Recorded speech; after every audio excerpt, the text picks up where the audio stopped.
Okay, we're going. All right. Okay. I'm so glad to have you. I'm so glad to be here. Okay, our first week back. Yes, with Okay. fourth grade. Right. Well, yes, when you come in, we'll be starting a clay lesson with them. Okay. And it will be a storyteller clay lesson where they will make 2 animals with 1 person. Yes.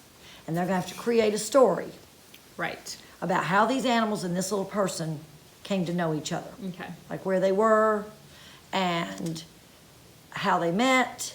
And they don't have to meet at the same time. They can meet, 2 can meet one place, and then they could travel together, and then they could come up on another animal or the person themselves and work from there. Right. And then they can decide where they're going to go and what adventure. Like They're they're gonna going to go a pick. little adventure together Yes. and just create a story with that, Okay. which can be funny or serious or whatever. Or sad or whatever. Or sad, exactly. Okay? Okay. So that will be the actual story itself. Okay. And we'll incorporate that into the lesson.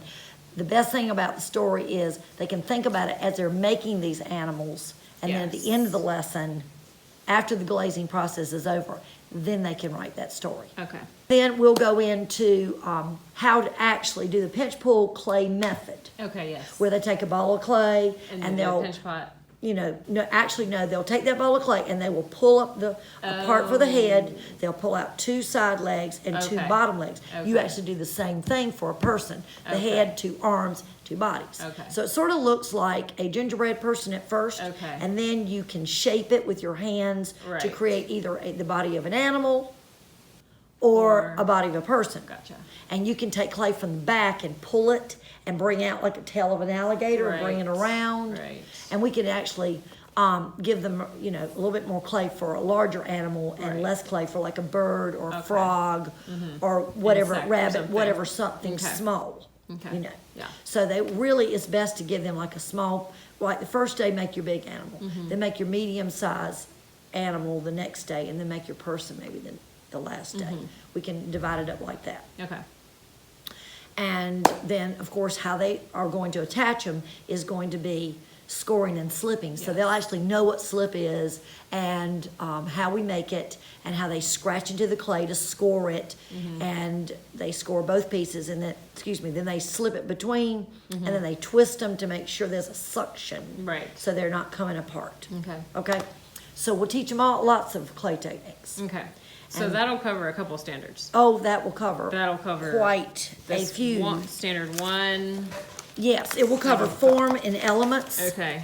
And it will cover proportion on the principles. Okay. So that, Yeah. and then of course, how different techniques, learning different types of art techniques Yeah. will be in here. Now, will they present their And then they story? can present it. In standard 4, organizing work for presentation, they can actually present their animals with the story when they come back. Okay. Perfect. So it'll actually Okay. be a week lesson, but then the story's gonna, we can Carry talk on. with their teacher. Okay. And there's a possibility that the teacher would allow them to write the story in the class. Okay. And incorporate it as part of their writing lesson. Okay. So, and we can integrate like that. Okay, that would be good. Pretty easily. Okay. With teachers. Cool. And then they present them in here, Oh. because they'll actually have the clay animal. Right. When And- it's all done and Yeah, everything. that's storytelling. Okay. Sculpture when they come back. Perfect. And we'll also go Okay. over glazing techniques as well. Okay, So there'll be a yes. lot of that. Yeah, 'cause there's Talk gonna be a about lot of colors, application probably. Yeah. and Texture if they want to do that. absolutely. Okay. Cool. So. Okay, so that- that's 4th grade. That's 4th grade. So now Okay? 5th grade. All right. 5th grade are still working on they'll still be working on their 1-point perspective rooms. Okay. Okay? So that is working on line, shape,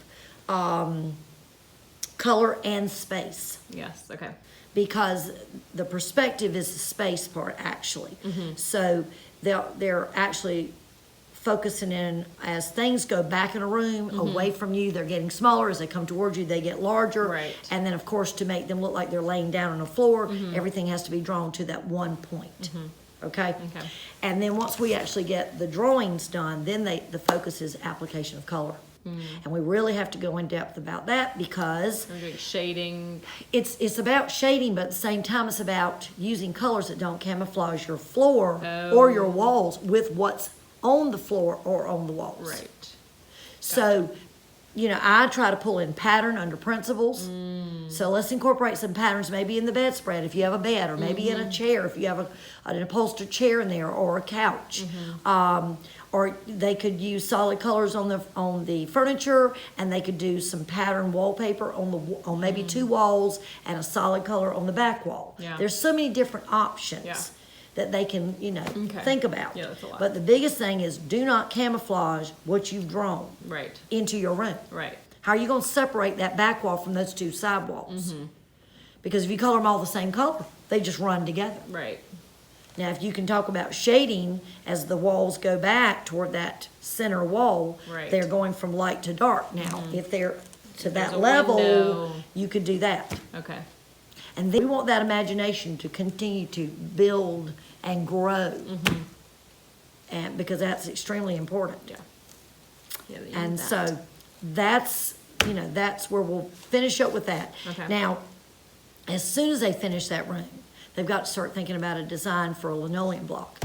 And we'll talk Yes. about Albert Dury, because his woodcuts were so intricate, so detailed, so much texture. He incorporated every element of design into his pieces. So there's line, shape. The only one it lacks is color, but Right. then it jumps to values. Right. So it's kind So of. it's like, Yeah.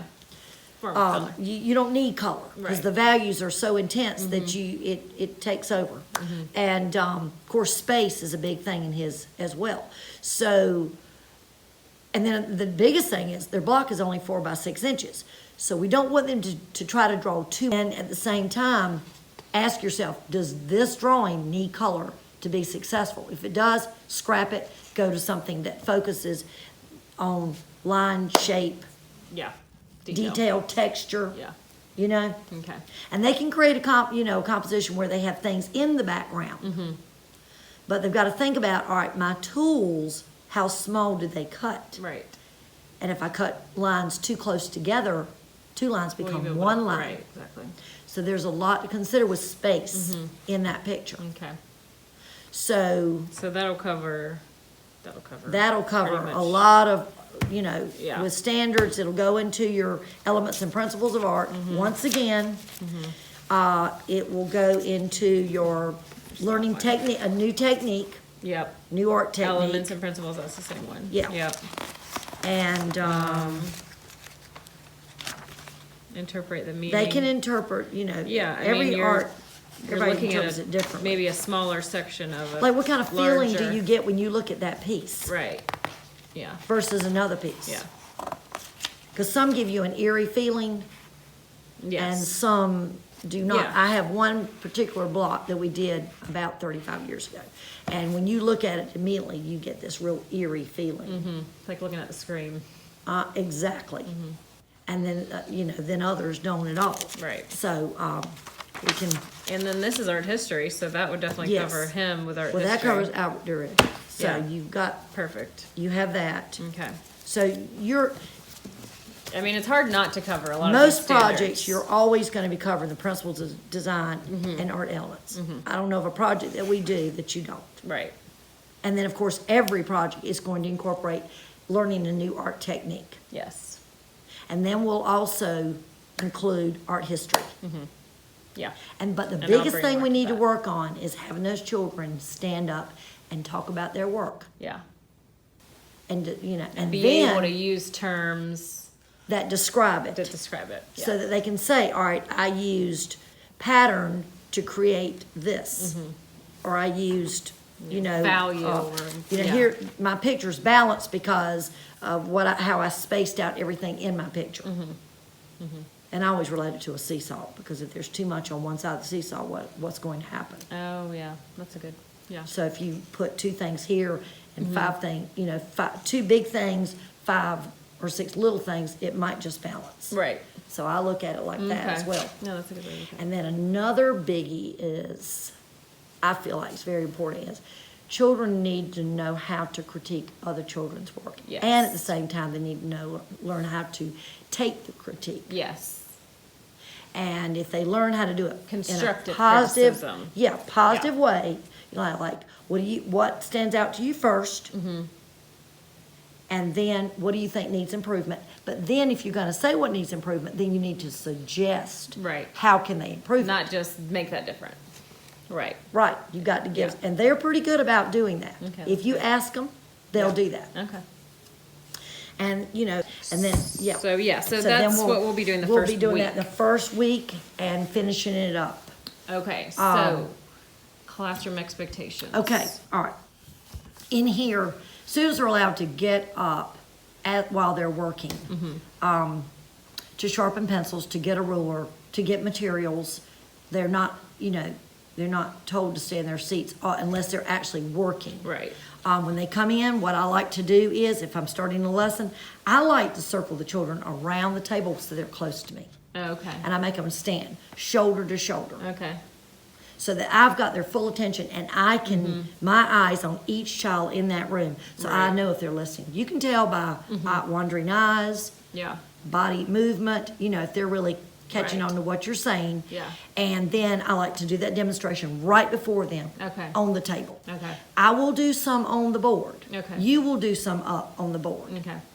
But if you want to capture their attention, it's like having them close and personal, Right. right there. Right.